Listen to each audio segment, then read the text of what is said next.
morning, everyone. Merci d'être là ce matin. On est ravis d'être ensemble pour la communauté fraternelle, pour avoir vraiment une connexion avec Dieu. Ce matin, je prie que nous soyons tous, que nous nous rapprochons de Dieu. Et il promet dans sa parole que quand nous nous rapprochons de lui, il se rapproche de nous. Alors ça, c'est ce qu'on cherche ce matin, c'est une rencontre avec Jésus, avec Dieu. Thank you for being here this morning. My name's Oliver. I'm the pastor here, and I'm excited to be here together with you all. I'm excited to seek God this morning. God promises in His Word, when we draw close to Him, He draws close to us. And that's what we're here for this morning, is to actually seek an encounter with Jesus. Avant qu'on commence, juste quelques annonces. En premier, si tu es nouveau, on vous invite de remplir la carte de connexion, c'est sur les sièges.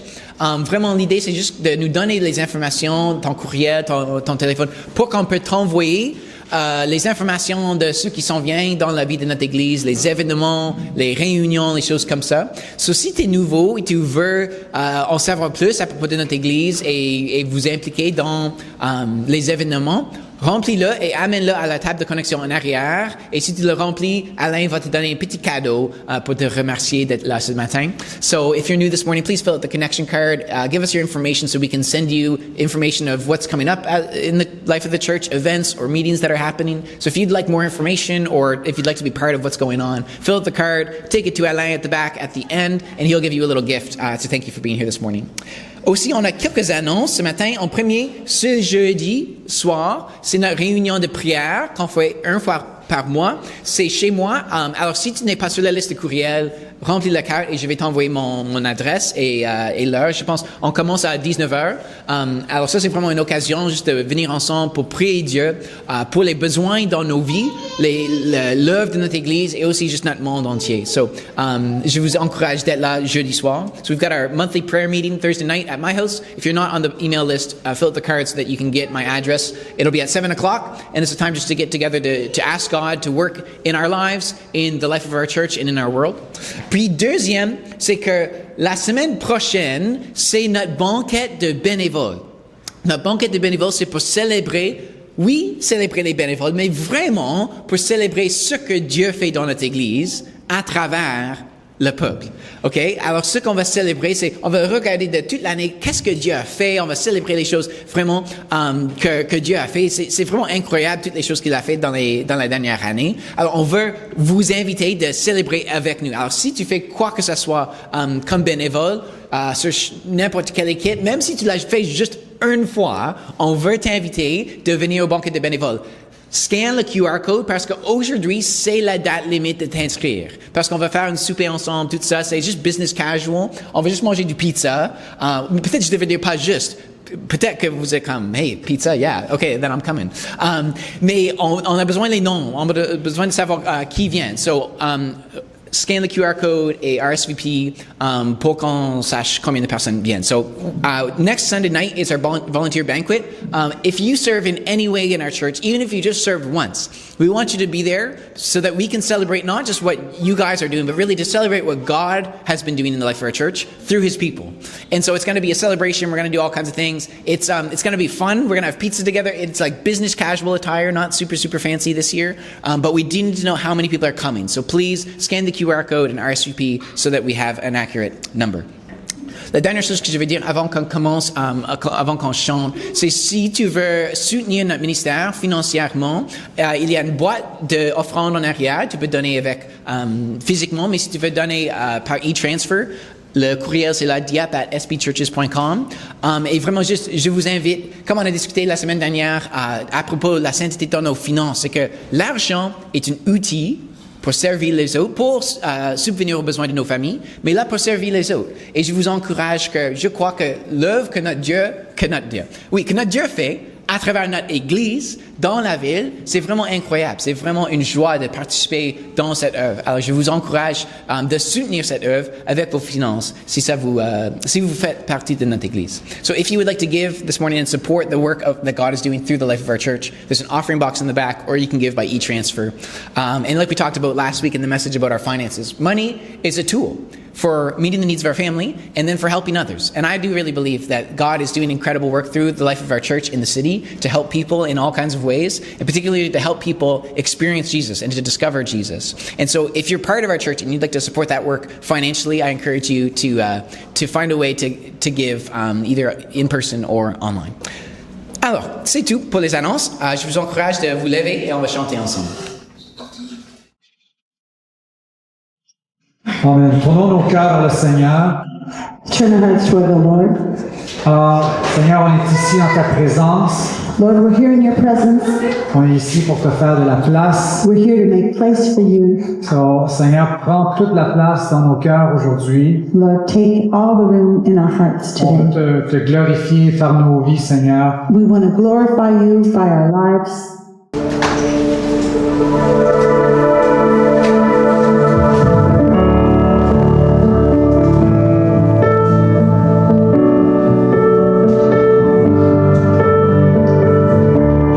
Seigneur, on vient dans ta maison.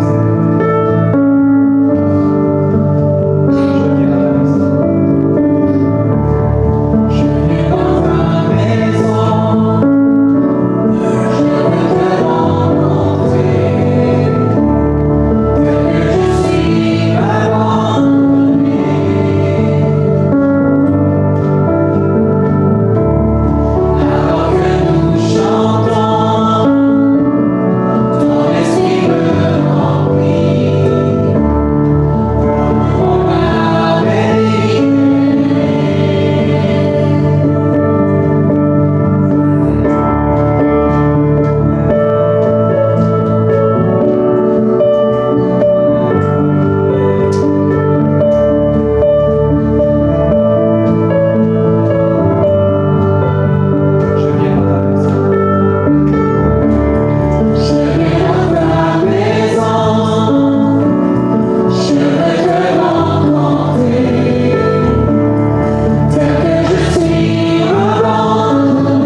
Je veux te rencontrer.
Dieu est pour nous un refuge et un appui, un secours qui ne manque jamais dans la détresse.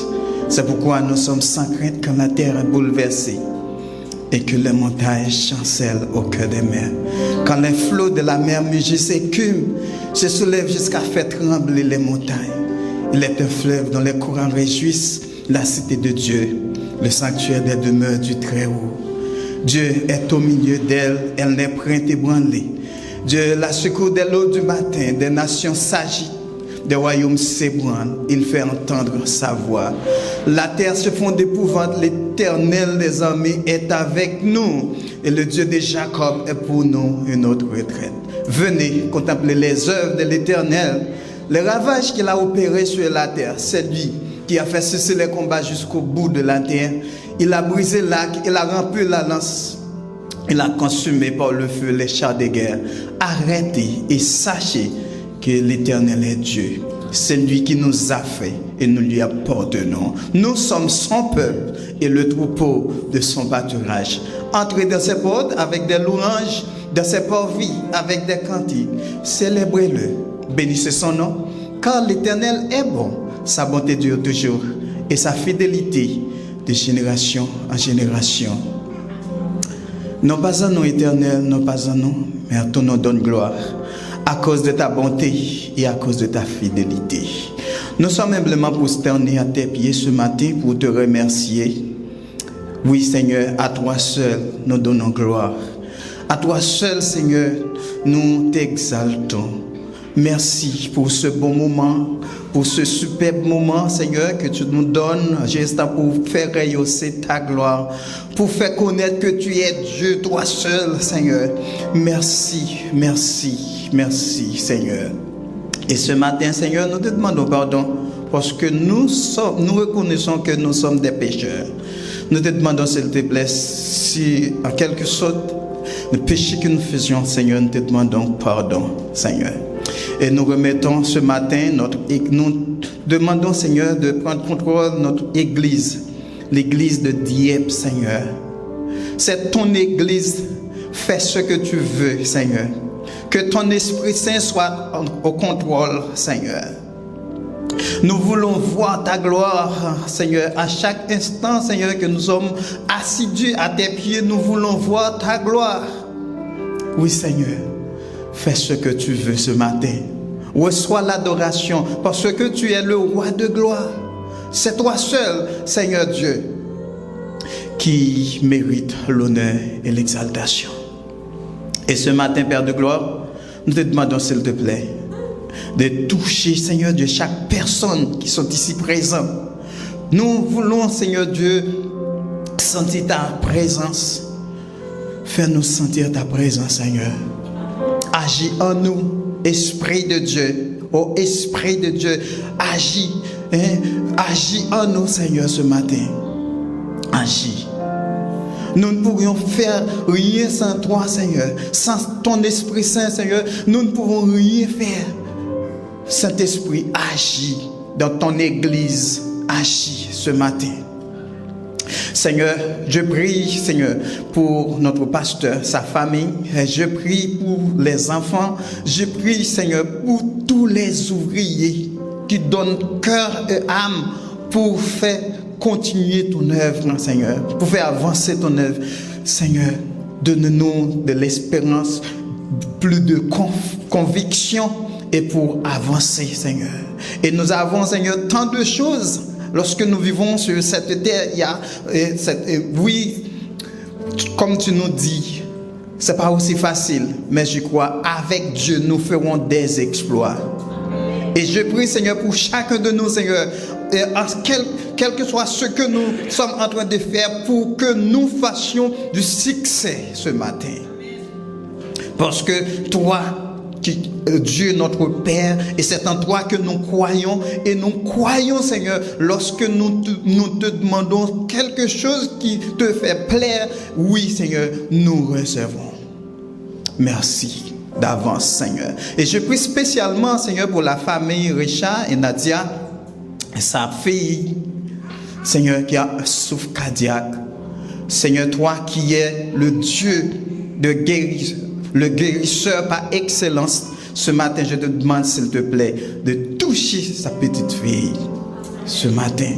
Je prie, Seigneur, comme tu dis dans ta parole, dans Jacques chapitre 5, le verset 16, la prière fervente du juste a une grande efficacité. Eh bien, Père, ce matin, je prie, Seigneur, pour un toucher spécial à cette petite fille, Seigneur. Seigneur, je prie aussi pour l'église Saint-Nébri à Moncton, Pasteur Colin, toutes les staffs, le board, je prie ce matin, Seigneur, donne-nous, Seigneur, de la force, hein, comme tu dis dans ta parole, dans Éphésiens chapitre 6, et nous devons chercher notre force en toi, Seigneur. Donne-nous de la force. Et j'ai pris pour CBSI, Seigneur, pour tous les membres, tous les membres, Seigneur, du board, Seigneur, je prie ce matin. Il y a beaucoup de projets, Seigneur. Comme tu dis, c'est toi-même qui as un projet. Le projet, Seigneur, de réussite. Et je prie, Seigneur, pour que tu es toujours avec le staff de CBSI. Et j'ai prié, Seigneur, pour cette ville, la ville de Dieppe ce matin, Seigneur. Il y a beaucoup de personnes qui ont besoin de toi, mais qui sont égarées jusqu'à présent. Seigneur, je prie pour un toucher spécial, Seigneur. Je prie ce matin, fais ce que tu veux, fais ce que tu veux. C'est notre prière que nous t'adressons au nom du Seigneur Jésus, toi seul qui revient gloire et honneur au siècle des siècles. Amen.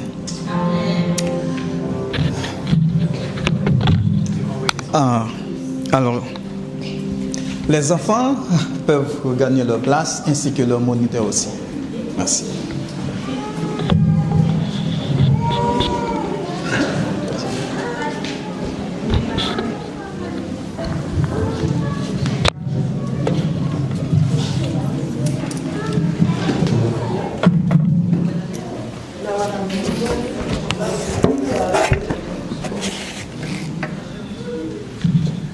Bon matin, nous allons lire à présent la parole de Dieu.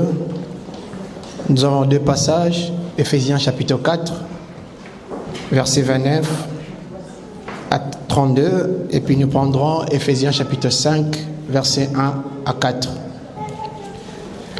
Nous lisons: Ne laissez aucune mauvaise parole franchir vos lèvres, et au contraire des paroles empreintes de bonté, qui aident les autres à grandir dans la foi selon les besoins. Ainsi les feront du bien à ceux qui vous entendent. N'attristez pas le Saint-Esprit de Dieu, car par cet Esprit, Dieu vous a marqué de son sceau, comme la propriété pour le jour de la délivrance finale. Amertume, irritation, colère, éclat de voix, insultes, faites disparaître tout cela du milieu de vous, ainsi que toute forme de méchanceté. Soyez bons et compréhensifs les uns envers les autres. Pardonnez-vous réciproquement comme Dieu vous a pardonné en Christ. Chapitre 5. Puisque vous êtes les enfants bien-aimés de Dieu, suivez l'exemple de votre Père. Que votre vie soit dirigée par l'amour, de même que Christ nous a aimés et a livré lui-même sa vie à Dieu pour nous, comme une offrande et un sacrifice dont le parfum plaît à Dieu. Quant à l'immoralité et aux pratiques dégradantes sous toutes leurs formes et à la soif de posséder, il n'en soit pas même question entre vous. Ce ne sont pas de sujets de conversation qui conviennent aux membres du peuple saint. Pas plus que le propos grossier ou stupide et les plaisanteries équivoques. C'est inconvénient. Exprimez plutôt votre reconnaissance envers Dieu.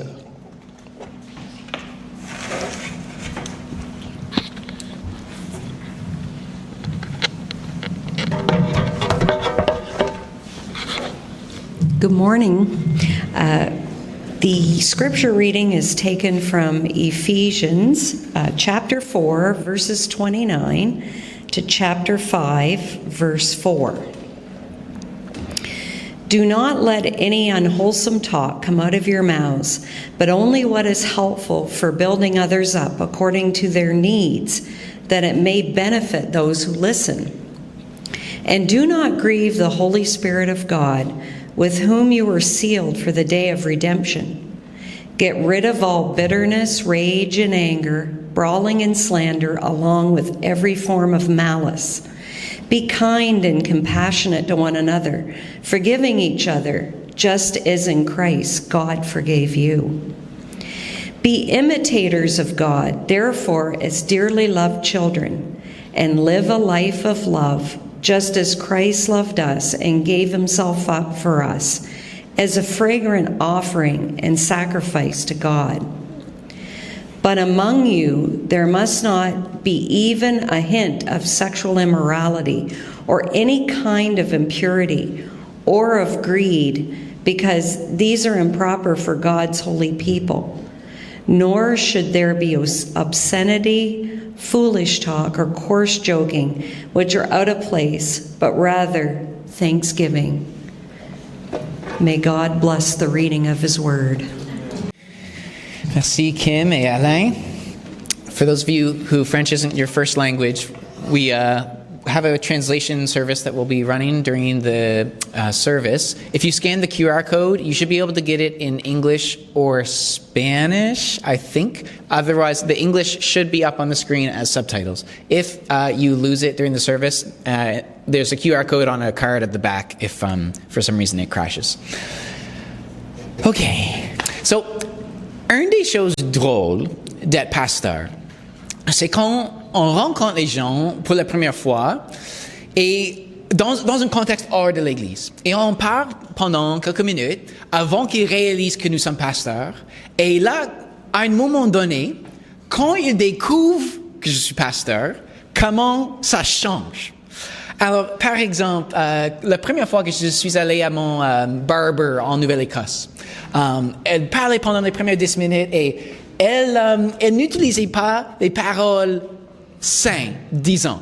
Elle utilisait beaucoup de jurons, whatever. Et au fur et à mesure, elle me demande, alors qu'est-ce que tu fais pour le travail? Je dis, en fait, je suis pasteur. Et elle répond, blim, comme tous les prédicateurs, comme je dois arrêter de jurer, you know, like. Mais je trouve ça tellement drôle. Et ça m'est arrivé à plusieurs reprises que les gens pensent que parce que je suis pasteur, autour de moi, il doit changer comment il parle. C'est comme, ça ne me fait pas de différence. Comme, si c'est quelque chose de mauvais de dire, tu ne devrais pas dire quand même, comme tout le temps, whatever. Ça fait pas de différence à moi, comme c'est pas comme tu me rends impur par tes paroles ou quelque chose. Mais je trouve ça drôle et je pense que souvent les gens, ils ont en tête qu'une des grandes différences pour les chrétiens, qui les rend différents du monde, de les non-chrétiens, c'est qu'on ne jure pas. Et c'est comme la grande différence. OK, les chrétiens, ils sont la même dans toutes les façons, sauf ils ne jurent pas. Et les non-chrétiens, ils jurent. Et je suis comme, non, comme, ça c'est comme un des choses si petits, comme, c'est tellement plus grand que ça, la vie chrétienne. Et je trouve ça comme assez frustrant, honnêtement. Et je dirais aussi, on continue ce matin notre série sur la sainteté. Et ce matin, on discute la sainteté dans nos paroles. Et je pense que souvent, les gens pensent, même plus dans la sainteté dans nos paroles, que c'est simplement de ne jurer pas.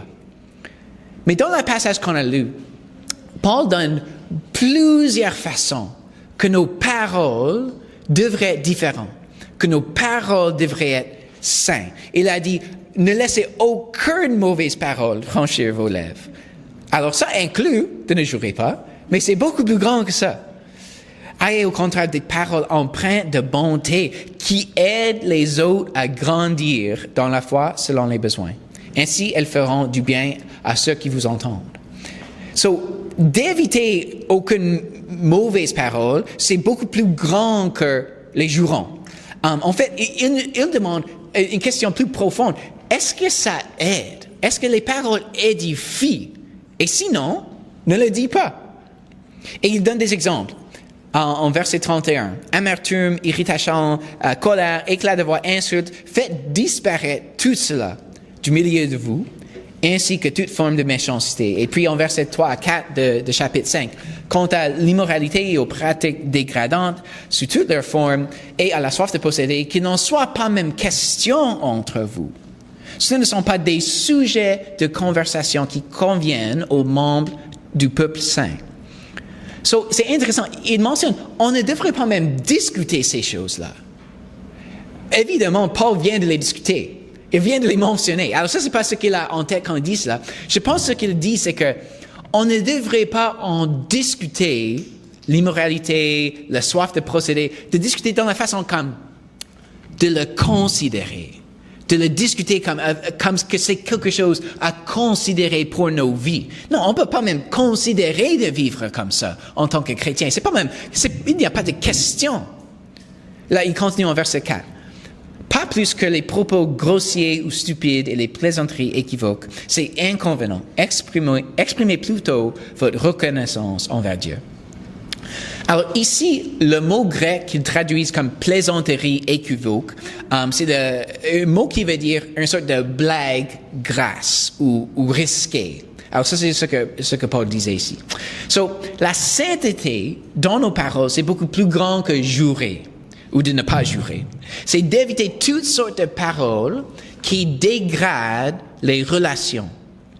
D'éviter les paroles qui n'édifient pas, ou aussi qui tentent les gens, qui nous tentent ensemble vers un chemin qui mène pas à la vraie vie, qui mène à la destruction.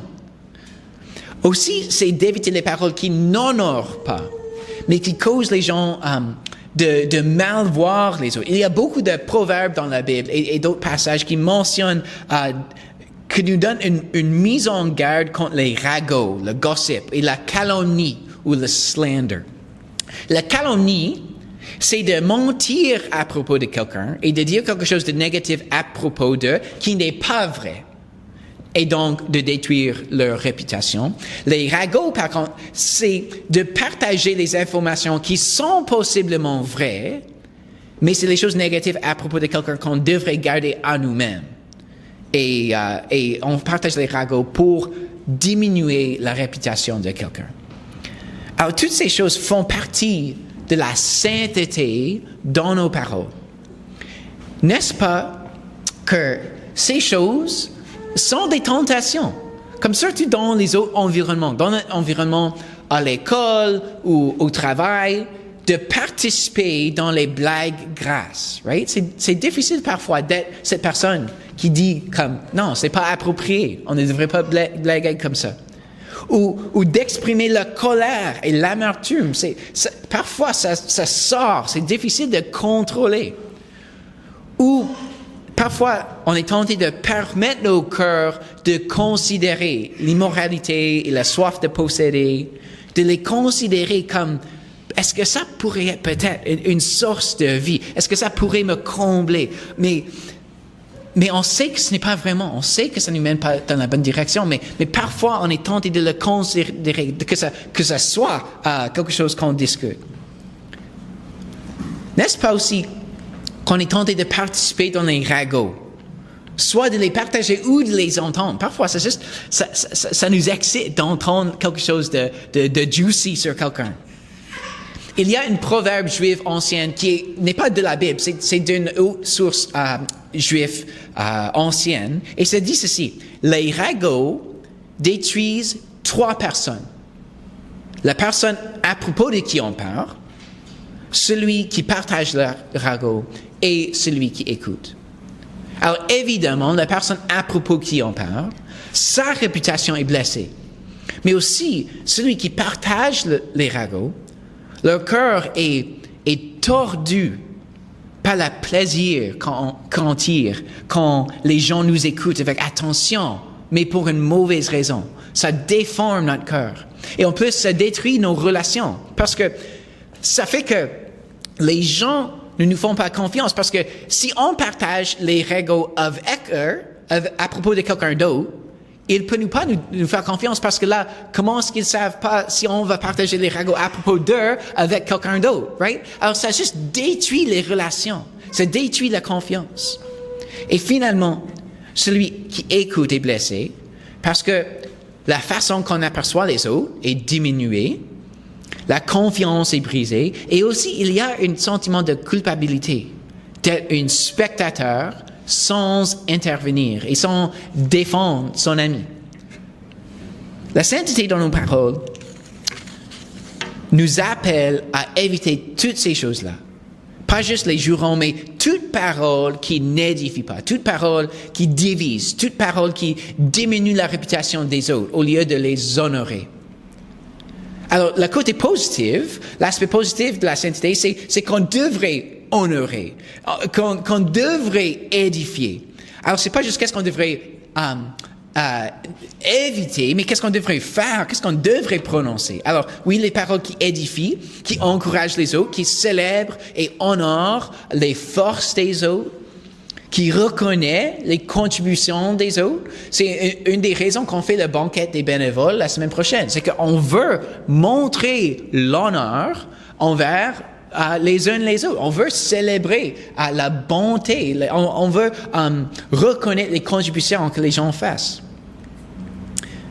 Et c'est qu'il y a un don spirituel. Il y a certains chrétiens qui le Saint-Esprit donne la capacité extra d'encourager. En Romains 12, dans une liste de ces dons-là, Paul dit que celui qui a reçu un ministère d'encouragement encourage. C'est que parfois tu vois quelque chose d'admirable dans quelqu'un, mais tu penses, bien sûr, comme tout le monde sait que cette personne-là est fort dans cet endroit. Ou tu vois comme peut-être qu'ils développent dans un aspect de leur caractère, ils développent de patience. Ce sont un nouveau croyant ou quelqu'un qui est en train de développer dans une certaine caractéristique. Et tu le vois dans eux. Et tu penses, mais bien sûr, ils savent qu'ils grandissent dans cette manière. Ou tout le monde sait qu'ils sont doués dans cette manière-là. Mais si tu le vois, si tu l'aperçois, ne présume pas qu'ils savent. Ne présume pas qu'ils l'aperçoivent dans eux-mêmes. Si tu le vois, encourage-les. Peut-être que tu as ce don d'encouragement et ils ont besoin que tu leur édifies. Dis-le. Alors, si tu vois quelque chose qui mérite l'encouragement, si tu te demandes, est-ce que je devrais dire quelque chose? Non, dis-le. Ça ne va pas causer du mal. Comme si tu es inquiète de leur causer comme l'orgueil ou quelque chose. Je dirais comme... c'est plus commun que les gens soient découragés qu'ils soient orgueilleux. Alors, encourage-les. Aussi, il y a un principe chrétien, un autre aspect de la sainteté dans nos paroles, c'est le principe d'exprimer la vérité dans l'amour. Ça vient d'Éphésiens chapitre 4, verset 15, qui dit, « Au contraire, en exprimant la vérité dans l'amour, nous grandirons à tous égards vers celui qui est la tête, Christ. » Ce que ça veut dire, c'est que, comme chrétiens, Dieu nous appelle parfois d'exprimer la vérité à quelqu'un, comme de confronter parfois les gens avec la vérité.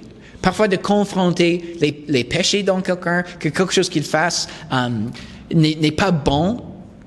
Alors, on doit dire la vérité à la personne, mais dans l'amour.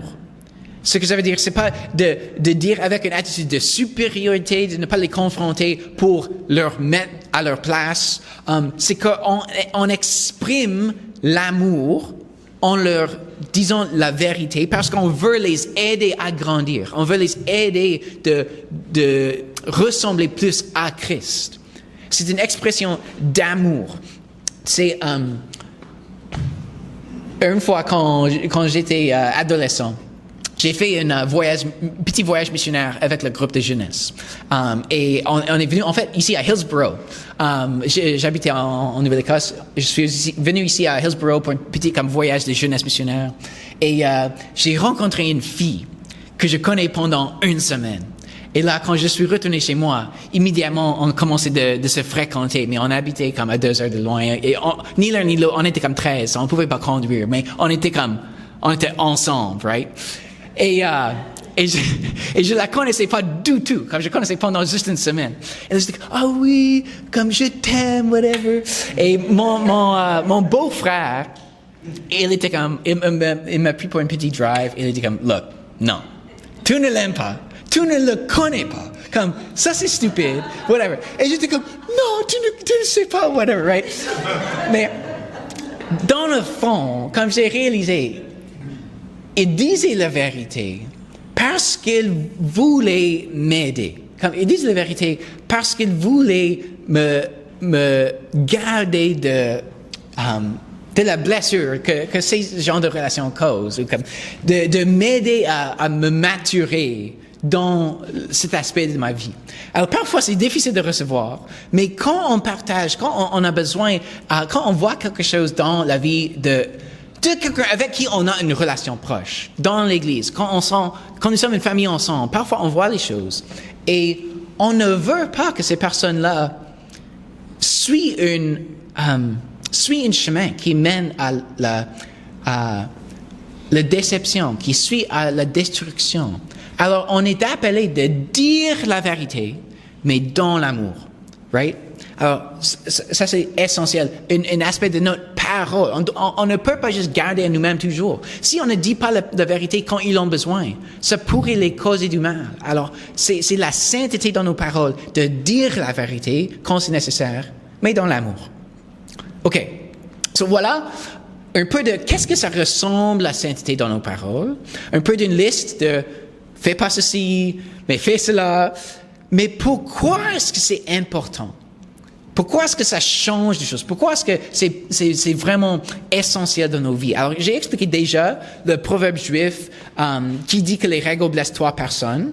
Alors, ça, c'est juste un exemple du pouvoir de nos paroles.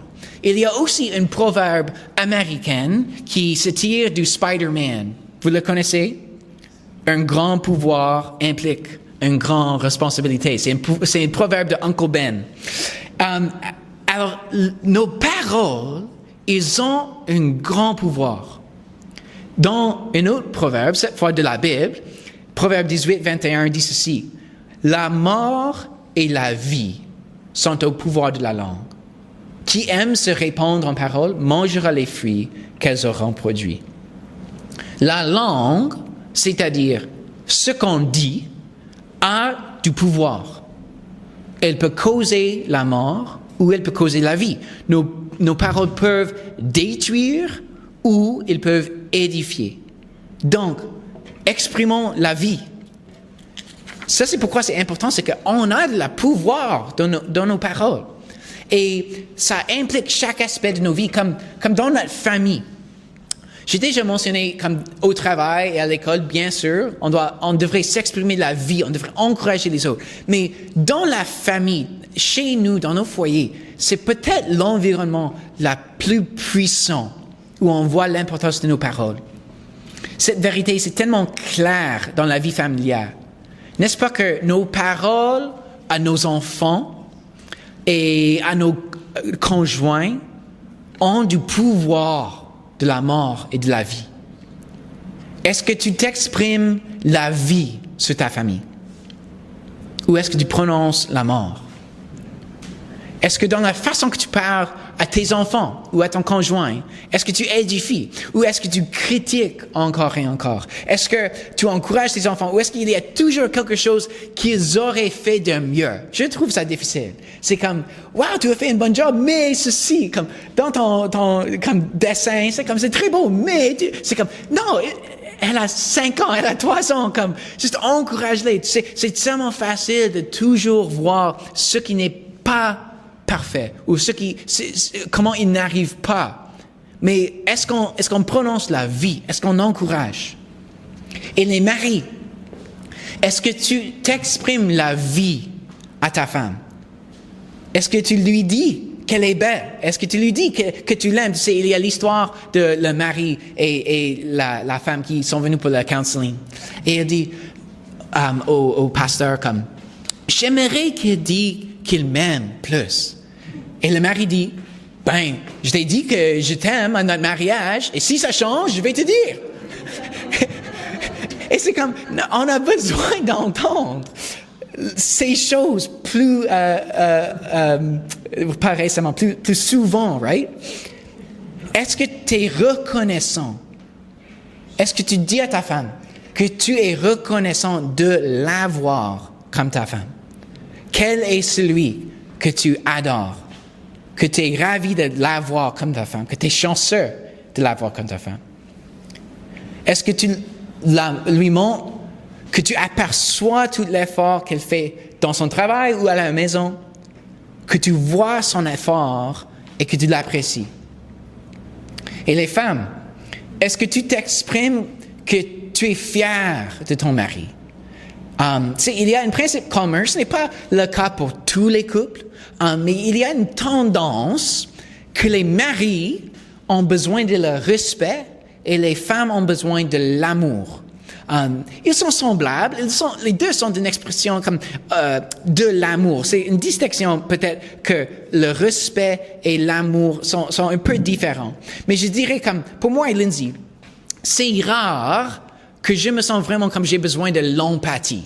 Comme, c'est pas ce que je cherche la plupart du temps, mais je cherche le respect.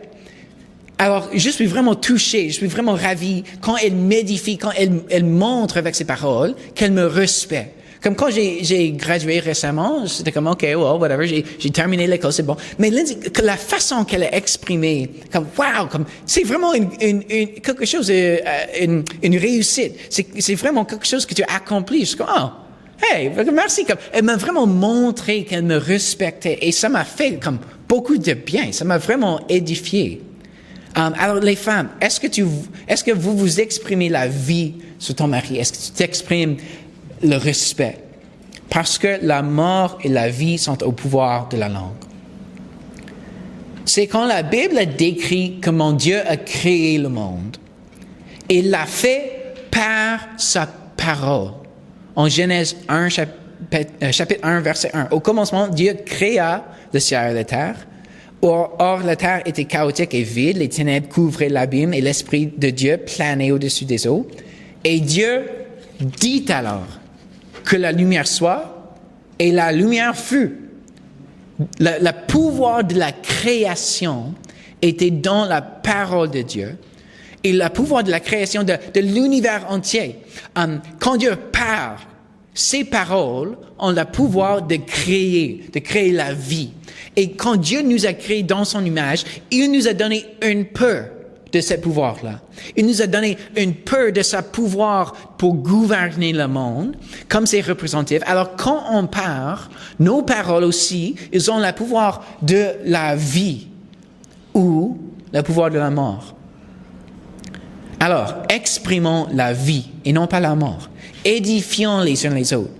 Et n'utilisons pas nos paroles pour détruire, pour décourager, pour déshonorer. Et c'est ça la sainteté dans nos paroles. Mais l'ultime expression de la parole sainte, la parole qui a le pouvoir de la vie, la parole de création, c'est Jésus. André, si tu veux te monter et t'installer, j'ai presque fini. Alors, en Jean 1, c'est dit, au commencement était celui qui est la parole de Dieu, c'est Jésus. Il était avec Dieu, il était lui-même Dieu. Au commencement, il était avec Dieu et Dieu a tout créé par lui. Rien de ce qui n'a été créé sans lui. Quand on considère la sainteté dans nos paroles et comment on devrait utiliser nos paroles pour exprimer la vie et non pas la mort, c'est tout parce que Jésus a prononcé la vie sur nous et non pas la mort. En Hébreux chapitre 12, ça dit ceci. Vous vous êtes approchés de Jésus, le médiateur d'une alliance nouvelle, et de son sang répandu, qui parle mieux encore que celui d'Abel. Alors, l'histoire d'Abel vient des premiers chapitres de la Bible. Son frère Caïn l'a tué, et Dieu a dit ceci. Dieu lui dit, « Qu'as-tu fait? J'entends le son de ton frère, Abel, crier vengeance depuis la terre jusqu'à moi. » Le son d'Abel a crié pour la vengeance. pour la rétribution, parce qu'il a été meurtri. Mais le sang de Jésus, ça parle mieux encore que celui d'Abel. Le sang de Jésus crie, pas pour la vengeance, mais pour la miséricorde. Jésus a dit, Père, pardonne-leur car ils ne savent pas ce qu'ils font. Le sang de Jésus ne réclame pas la rétribution, mais il a pris la pénalité de nos péchés sur lui, sur la croix. Le sang de Jésus prononce sur nous la vie. Le sang de Jésus prononce sur nous le pardon, l'acceptation. En Romains 8, ça dit l'Esprit Saint, lui-même témoigne à notre esprit. Il prononce à notre esprit que nous sommes enfants de Dieu, acceptés, accueillis, adoptés dans sa famille. On utilise nos paroles pour exprimer la vie parce que Jésus s'est exprimé la vie sur nous. On édifie les autres parce que Jésus nous édifie. Jésus nous encourage. Il ne nous démolit pas. On bénit les autres, même nos ennemis, parce que Jésus nous a bénis quand on était ses ennemis. On dit la vérité dans l'amour, parce que Jésus est celui qui nous dit la vérité. Il nous confronte quand on en a besoin, mais il le fait toujours dans l'amour. Parce que son cœur, c'est qu'on soit transformé, qu'on grandisse dans la sainteté, qu'on expérimente la vraie vie. Alors, il faut qu'on exprime la sainteté dans nos paroles, parce que Jésus est la parole sainte de Dieu qui a prononcé la vie sur nous. Ce matin, je crois que Jésus veut prononcer la vie sur quelqu'un ou quelques personnes. Le sang de Jésus veut parler un meilleur mot, une meilleure parole sur quelqu'un, une parole non pas de vengeance mais de miséricorde, une parole de grâce. Alors si ce matin, si tu n'as pas encore confessé ton allégeance à Jésus, si tu n'as pas encore demandé le pardon, voici un autre texte, un autre aspect du pouvoir dans nos paroles. C'est de Romains chapitre 10, où Paul dit, en effet, si de ta bouche tu déclares que Jésus est Seigneur, et si dans ton cœur tu crois que Dieu l'a ressuscité, tu seras sauvé. Car celui qui croit dans son cœur, Dieu le déclare juste. Celui qui affirme de sa bouche, Dieu le sauve. Si ce matin, tu n'as pas encore proclamé Jésus comme Seigneur, si tu n'as pas encore confessé comme oralement, à haute voix, que tu es un pécheur qui a besoin de pardon, si tu n'as pas encore confessé que tu as besoin de Jésus, si tu n'as pas encore demandé à Jésus avec ta bouche de prendre le contrôle de ta vie comme Seigneur, je vous encourage, fais-le ce matin. Et de proclamer avec notre voix, avec notre bouche, c'est quelque chose de public. Ça implique que c'est à haute voix. Ce n'est pas quelque chose de privé ou de caché. C'est quelque chose de public. Donc, si tu n'as pas déjà déclaré que Jésus est Seigneur et demandé pardon, je vous encourage de le faire ce matin. Je vous invite de me retrouver en arrière dans un moment, alors qu'on prend la communion. On va, dans une minute, on va célébrer la Sainte Seine. Et voici ce que je propose. Pour tous ceux qui ont déjà fait ceci, qui ont déjà exprimé avec notre voix, avec notre langue, Jésus est Seigneur, de confesser nos péchés, de demander le pardon, il y aura 2 stations ici en avant. Tu peux venir et recevoir les éléments de la Sainte Seine, manger quand tu es prête, boire quand tu es prête, et là continuer de chanter.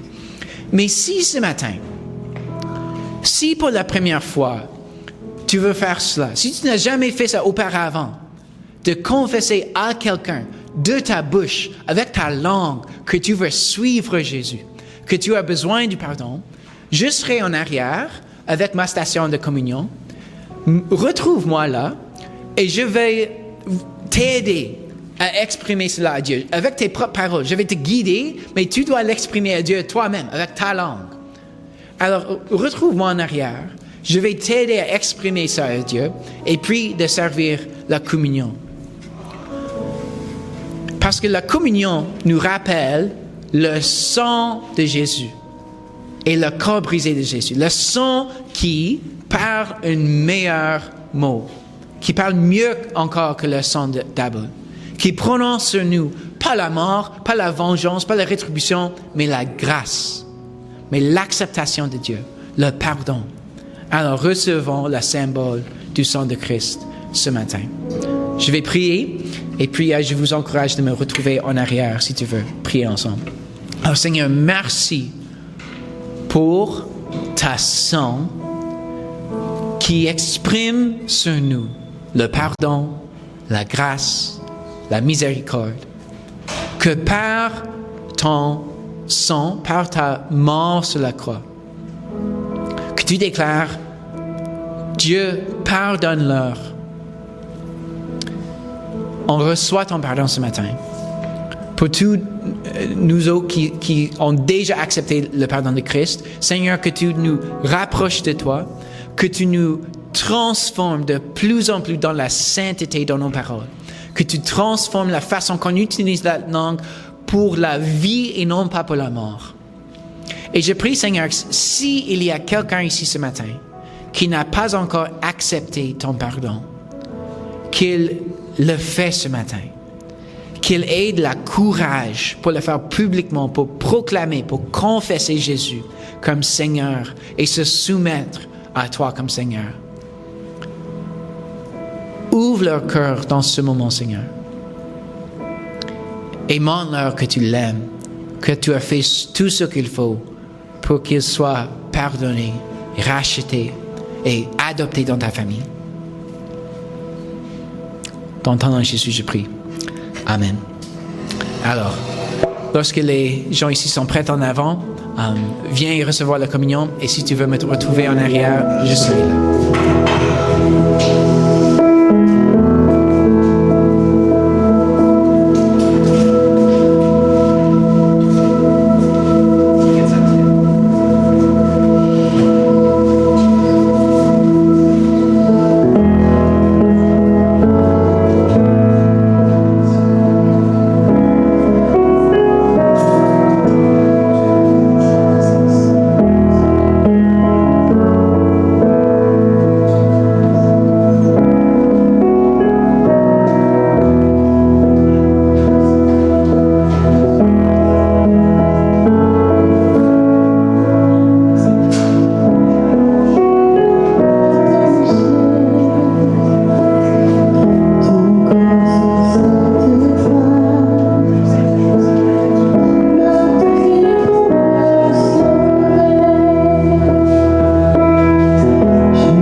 Et on veut être comme toi. On veut être que nos cœurs se conforment à toi, qu'on ait de la compassion, de la courage pour exprimer la vérité et l'amour pour l'exprimer dans l'amour. Seigneur, qu'on ait la compassion, qu'on voit les gens comment tu les vois et qu'on les édifie, qu'on les encourage, qu'on prononce la vie sur nos amis, sur nos collègues, surtout sur nos familles, nos conjoints, nos enfants, nos frères et nos sœurs. Seigneur, que toutes nos paroles soient saintes, que soient en fait les paroles de toi, que ton Saint-Esprit nous remplit le cœur et que ce qu'on dit vient de l'abondance de nos cœurs, de l'abondance de joie, d'espoir, de paix, de sécurité, de l'amour en fait. Alors Seigneur, utilise nos paroles pour ta gloire, pour t'honorer. Dans le nom de Jésus, je prie. Amen. Amen. Merci d'être ici ce matin, d'être avec nous. Je vous prie une incroyable semaine pleine de l'amour de Dieu. Je vous encourage de rester pendant un bout de temps. Il y a plein de collations aujourd'hui. Alors, on prend quelque chose, prend du café. Et je vous encourage de voir encore en arrière, il y a quelques événements qui s'en viennent pour Rayonnant ce printemps. Il y a un événement pour les hommes cet après-midi et pour les femmes, le ministère des femmes la fin de semaine prochaine. Surtout si tu es nouveau, allez à la table de connexion en arrière, parlez à Alain si tu as des informations, des questions, quoi que ce soit. Alors, je vous bénis ce matin et bonne semaine.